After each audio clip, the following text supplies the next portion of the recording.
Hello students, I am Ajay Karmarkar. Before starting video, I would like to tell you something. Please sit with copy pen. If you find somewhere important, pause the video, note it and proceed on. If you find somewhere difficulty, then please write in comment box. I will definitely solve your problem. And along with, please like, share and subscribe my channel that can reach more and more students. Thank you once again. Now here is a question.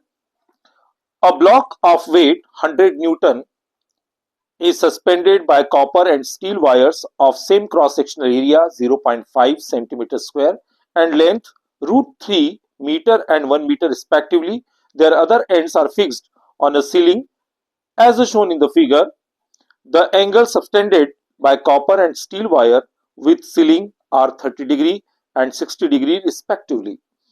If elongation of copper wire is delta LC and elongation in steel wire is delta LS, then the ratio delta LC by delta LS is. Here Young's modulus are given. Young's modulus of copper and steel wire 1 into 10 raised to power 11 Newton per meter square and 2 into 10 raised to power 11 Newton per meter square respectively. And this question is asked JEE Advanced 2019. Dear student, जैसा कि diagram में दिख रहा है, यहां पर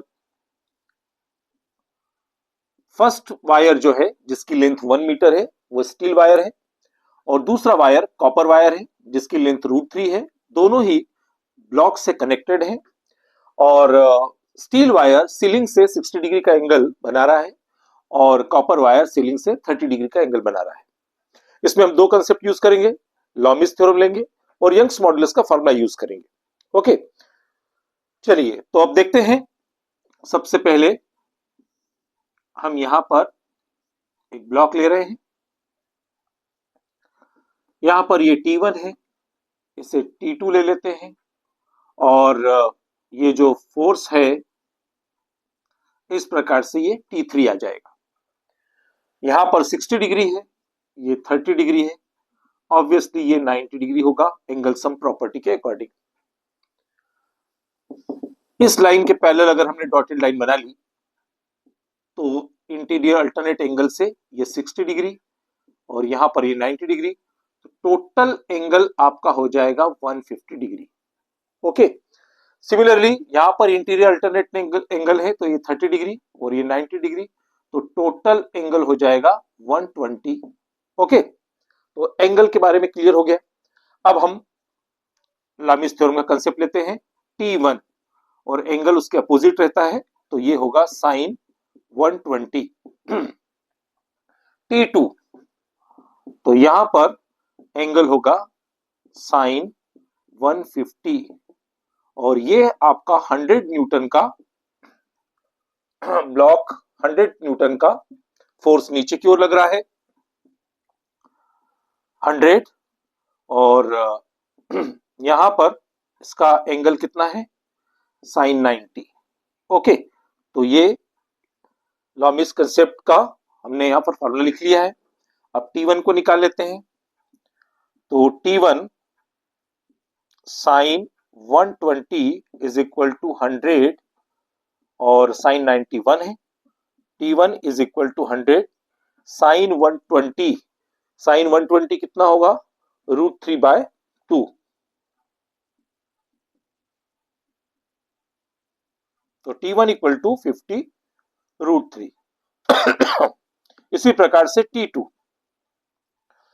equal to 100 sine 150, then T2 is equal to 100 sin 150 means 180 minus 30, sin 180 minus theta, sin theta means sin 30, sin 30 की value कितनी है 1/2, तो ये हो जाएगा T2 equal to 50।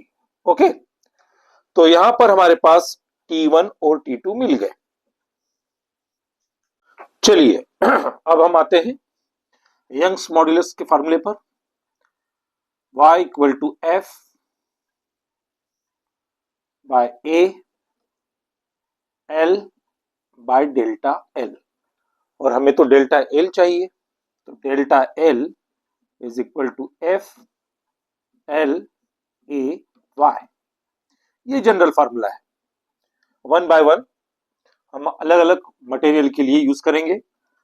Delta L C is equal to यहां वाला T2, cross section area given है पर दोनों के लिए एक ही है तो लिखने की जरूरत नहीं है, यही लिख देते हैं।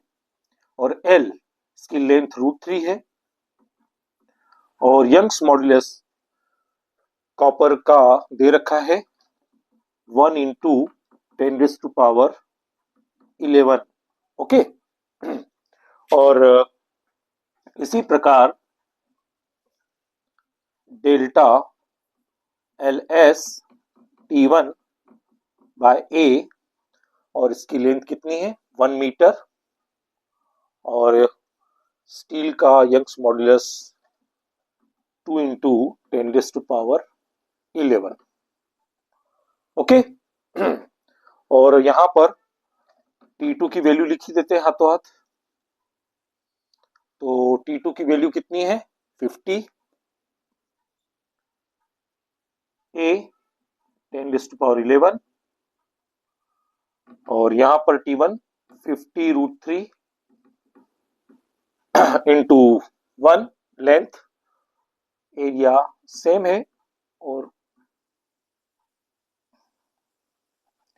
Young's modulus 2 into 10⁻11। ओके। तो delta L C delta L S is equal to 50 √3 A into 10⁻11 delta L S 50 √3 और A into 2 into 10⁻11। 10⁻11 10⁻11 cancel out, 50 √3 cancel out, A cancel out, delta LC delta LS is equals to 2:1. This is correct answer. I hope so you understood this question. Thank you. Thank you for staying till the end of this video. Definitely, when you will become success, whole contribution goes to your hard work. But if my videos, my lectures, my questions will help in your success, I will consider myself lucky. Please like, share and subscribe my channel that can reach more and more students. Thank you once again. Take care. Bye bye.